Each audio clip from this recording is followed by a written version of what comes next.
بسم الله الرحمن الرحيم. اللهم صل على محمد وآل محمد. احنا الثورة الحلفي طبعا معرفة وغنية عن التعريف. امرأة جاهدت وناضلت في سبيل الناس الفقراء خاصة في شمال البصرة. ساهمت بعمل آه، أول شيء يعني تزويج الشباب. قامت بتبليط عدة شوارع. الإنسان الفقير اللي يروح لها ما تقصر عنه. وإن شاء الله هذا المكتب مكتب مبارك، مكتب إصلاح، مكتب إن شاء الله الخير والبركة. وإحنا يعني نتشكر من حجية الثورة. وأنا على علم يعني بالدورات السابقة إيش قد شغلت ناس وإيش قد وظفت ناس وساعدت الناس الفقراء.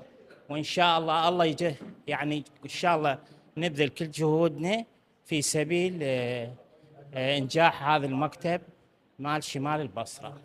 بسم الله الرحمن الرحيم. مبدئيا الحمد لله، اليوم بتاريخ 10/5 تم افتتاح مكتب الدكتورة النائبة ثورة جواد كاظم الحلفي من أجل تلبية احتياجات المواطنين جميعا.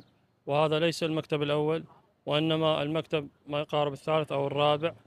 وهدف يعني افتتاح المكاتب من أجل خدمة المواطنين البصريين الذين عانوا وما عانوا بشتى الطرق.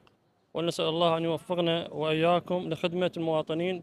وإن شاء الله النائبة ساعية على الدوام، متواصل على الدوام مع جميع المواطنين البصرة، واحتكاك يعني مباشر مع المواطنين. وهذا ليس المسعى الأول، وإنما لديها مساعي كثيرة من أجل خدمة مواطنين البصرة. أولا بسم الله الرحمن الرحيم.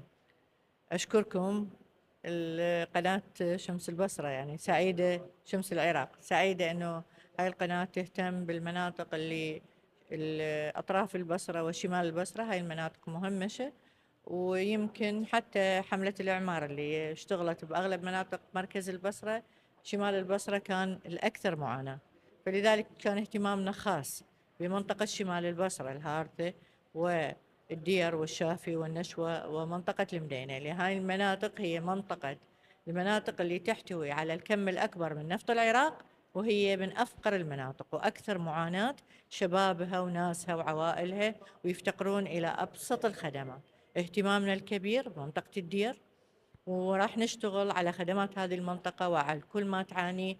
اللي لاحظت اليوم أغلب الشكاوى الآن هي شكاوى الشباب من منطقة الدير والنشوة والشافي، اللي يعانون من البطالة، رغم أنه حقل مجنون هو من الحقول الكبرى في